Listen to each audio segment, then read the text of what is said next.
Guys, आज हम पढ़ेंगे क्लास 7 का टॉपिक है आपका एक्सपोनेंट पावर। उसके हम सारे लॉज में आपसे डिस्कस करूंगी, तभी हम उस चैप्टर को, अगर हमें लॉज नहीं क्लियर होंगे तो हम चैप्टर नहीं कर सकते।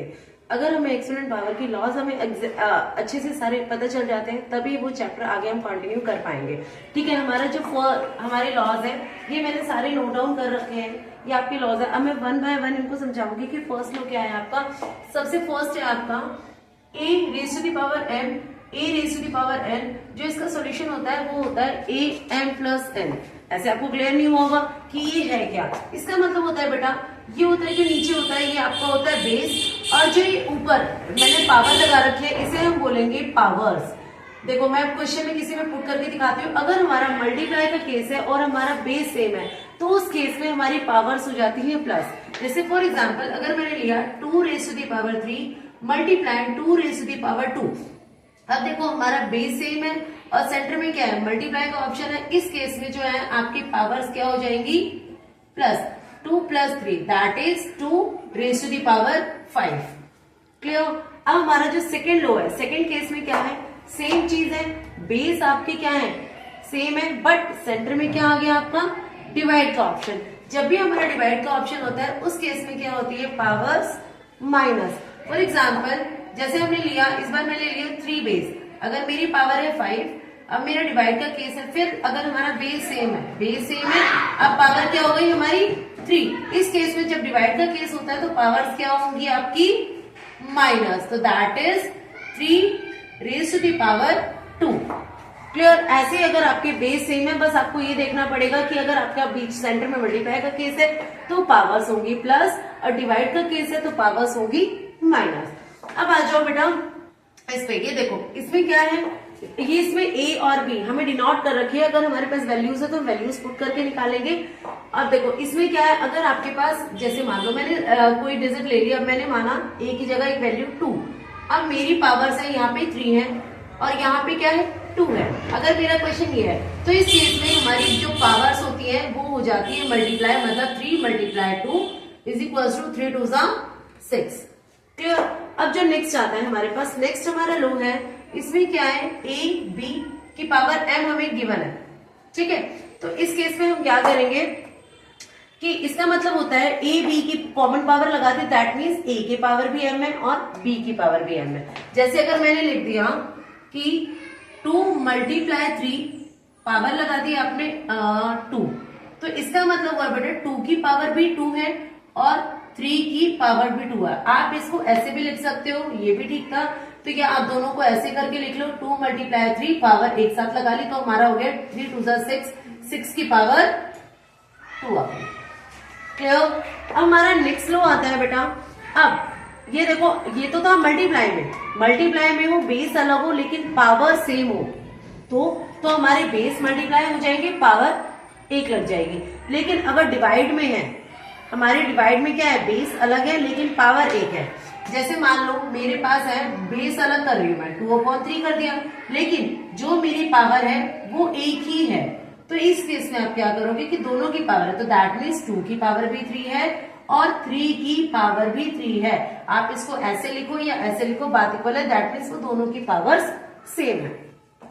अब जिसकी भी पावर 0 आ जाए, कोई भी वैल्यू हो, चाहे 2 की पावर हो या 3 की हो या 4 की हो, 7 की हो या 8 की हो, अगर हमारी किसी की भी पावर 0 होती है दैट मीन्स हमारी वैल्यू क्या, जैसे अगर हमारी 7 की पावर 0 है तो उसका आंसर क्या हो गया, 1। किसी भी वैल्यू की पावर 0 है।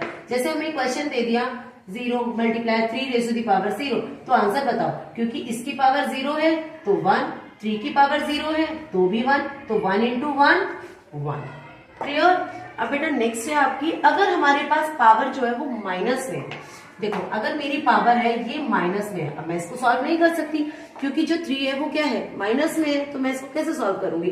तो इस केस में मुझे पावर को पॉजिटिव करने के लिए हम क्या करेंगे, 1/2 रेज़ टू दी पावर 3। इसका अगर हम रेसिप्रोकल कर देंगे, देखो आपको पता है 2 के नीचे कुछ नहीं होता तो क्या होता है, 1 होता है। तो अगर हम इसको रेसिप्रोकल कर देते हैं, ये डिजिट जो नीचे आ जाएगी तो उसकी पावर क्या हो जाएगी, पॉजिटिव। अगर आपके पास इन केस उल्टा है कि मेरी पावर यहाँ पे माइनस है, ठीक है, नीचे डिनोमिनेटर में मेरे पास माइनस है तो मैं इसको उल्टा रेसिप्रोकल कर दूंगी तो हमारी ऊपर चली जाएगी।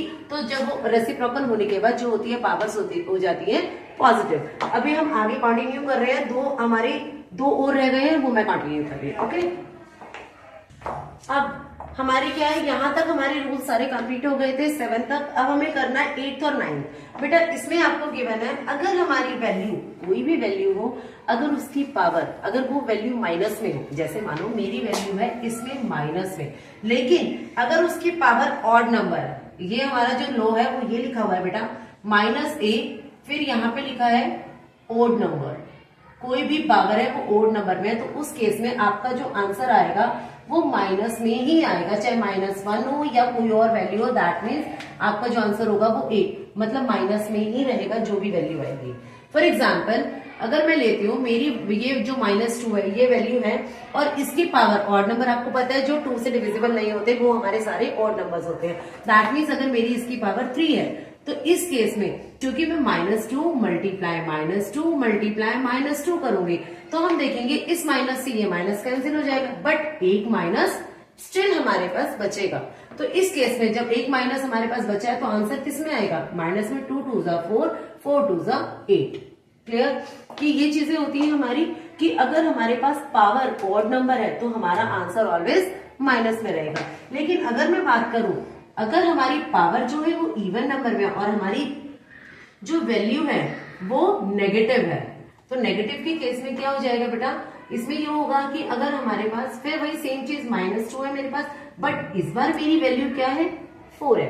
अब ये क्या हो गई आपकी इवन नंबर हो गई। इवन नंबर्स कौन से होते हैं, जो हमारे 2 से डिविजिबल होते हैं। तो अब मैं इसको सॉल्व करने जाऊंगी तो -2 मल्टीप्लाई -2 मल्टीप्लाई -2 मल्टीप्लाई -2 4 बार आएगी क्योंकि 4 पावर है, तो माइनस से माइनस कैंसिल, इस माइनस से माइनस, क्या कोई माइनस बचा, नहीं बचा। तो इस केस में आपकी वैल्यू हो जाएगी 2 2 4 4 2 8 8 2 16। तो आपकी जो वैल्यू हो गई वो पॉजिटिव हो गई। लेकिन अगर आपकी वैल्यू नेगेटिव में है और आपकी पावर जो है वो ओड नंबर है तो उस केस में आंसर आएगा नेगेटिव। अगर आपकी वैल्यू नेगेटिव में है और इस केस में अगर आपकी पावर जो है वो इवन नंबर है तो आपका आंसर आएगा पॉजिटिव। तो ये थे हमारे सारे ही एक्सपोनेंट एंड पावर्स के लॉज। अगर आप जब तक आपको ये क्लियर नहीं होंगे तब तक आप चैप्टर्स को नहीं कर पाएंगे। आई होप आप लोगों को सारे लॉज अच्छे से समझ में आए होंगे। Okay, thank you.